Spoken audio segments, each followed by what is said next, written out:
thanks everybody for having me. I'm Sina Bahram. I think everybody knows me by now, so I'll skip the intro slide in the interest of time. I want to talk to you about accessible social media posts. So the takeaway here, the call to action I have on the screen is don't just talk about accessibility on social media, use social media accessibly, right? So what are some ways that we can do that? Well, on Facebook, for example, when we're posting an image, you can put the description in the body post, right? So they don't have a way of associating with the image, so you have to like say alt colon, put the description there, or image description on a new line and put the description there. It has an added advantage though of raising awareness for other people to do this. When you're uploading an album, you can actually assign the image description in the caption field. So when you're in edit mode, for each of the individual images in that album, you can put the description in the caption field.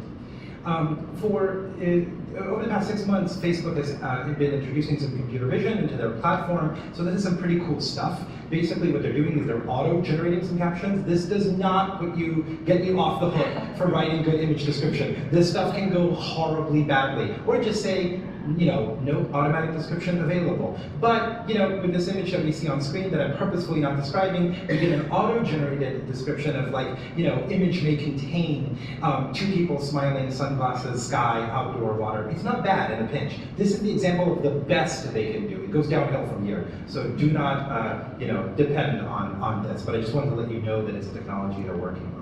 So some guidelines on doing good image description. Here's just an example. You can put in the names, Peter and Charlene, smiling widely with sunglasses, San Diego cliff overlooking the ocean. You're getting a lot more location information. You're getting identification of who's in the photo. So somebody who's blind or low vision can participate and know more about what's going on. It's not just 2 people smiling.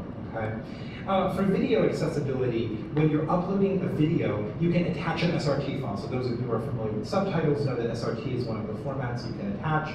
Again, when you go to hover over the video, you can go to options and you can upload a SRT file so that you can provide captions to your videos on Facebook. If you're not going to upload the video to Facebook, but rather link to it externally, make sure that you link to an accessible, like YouTube video that has captions as well as hopefully audio description.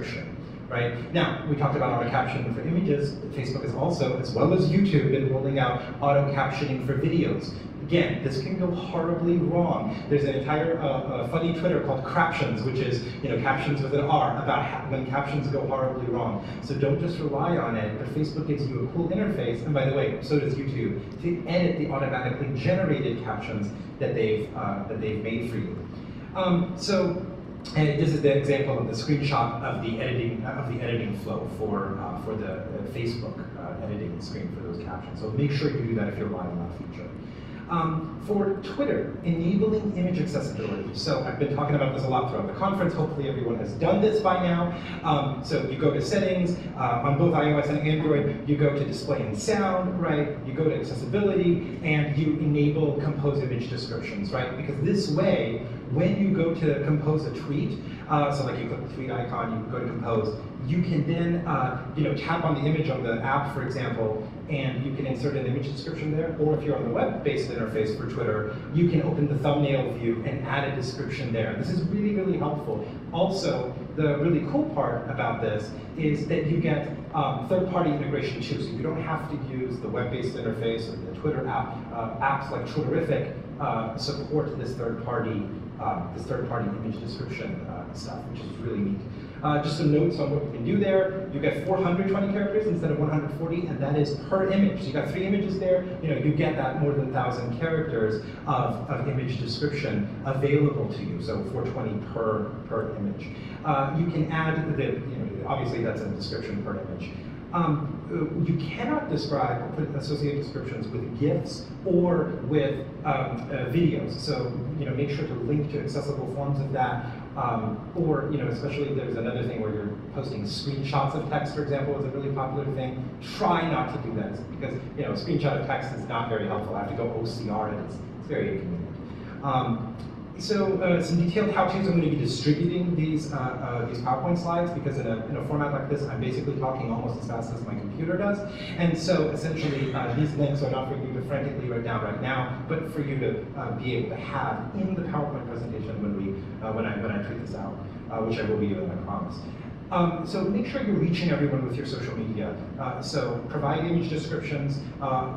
Make sure on Facebook you're doing it in the post of the body or in the caption field if you're uploading an album. In the context of Twitter, add the image descriptions to each individual image as you're tweeting. Hopefully you're doing that right now as you're hopefully tweeting about this. Use actual text, not just pictures of text, so that it's accessible to everybody. And there's this A11Y hashtag. You might have seen me tweeting about this from time to time. It's a numeronym. It stands for accessibility. The 11 or the 11 letters missing from the word accessibility. So if you have accessibility questions, make sure you're always welcome to talk to me, but you can talk to a whole tribe of people around the world who care about digital accessibility with A11Y.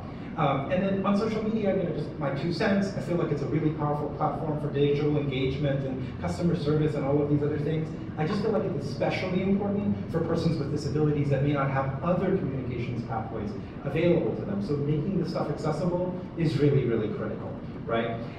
So just some photo credits here. I can skip over this, and then I'll leave the contact information up to have some thing up while we do the question period. Thank you so much.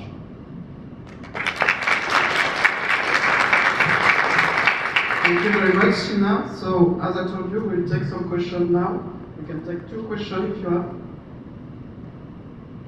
Don't be shy. Sina will leave. You cannot ask your question after. So, no. Yeah. I got one. I'm right by the mic. I want to ask something. Very honest question about ignorance. So, community with folks with visual impairments, do they generally use Instagram? I'm on Instagram because, like, why not? It's the same as my Twitter handle. So your sample of 1 is yes. There are some folks on there. There's more. Remember, it's a continuum, right? So not everybody's totally blind, and they might be low vision and using that, and so on and so forth. So if you can put the descriptions on your Instagram or on your Snapchat, it is really, really important as there too. I just 7 minutes, Twitter and Facebook, decided to copy on those. Everything I said about Facebook applies to LinkedIn, for example. A lot of what I said about Twitter, even though Instagram doesn't support image description, you can put it in the post, and you should, because they need to get better about their accessibility game. So there is that community. And by the way, other disabilities, not just about blind, low vision folks, that can benefit, especially people on the autism spectrum, from writing these image descriptions. Thanks. Thank you. Sina, Steve with the Museum of Science Industry. We are in the process of captioning everything on our site, which also goes for social. Good. And we have strange things like a room with a 727 cantilevered into a balcony and like 5 planes and a train downstairs. It's like, how does one, what's best practice for actually captioning things which someone may have never seen?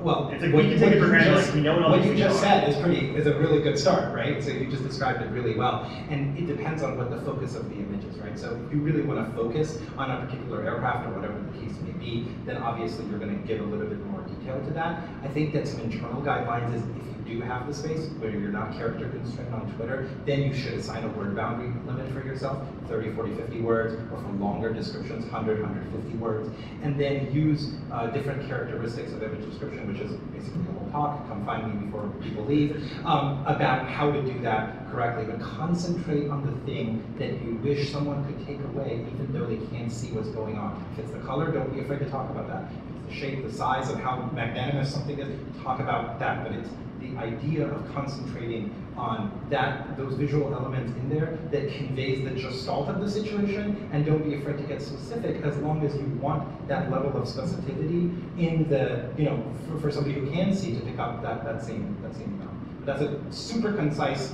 answer to something I could probably talk to you about for a whole hour, so, see me afterwards. Okay, I think we got capped 2 questions. Philippe, is that correct? Yeah. Okay, It's cool. good. So In that thank case, you very much. thank you so much, guys. Sorry.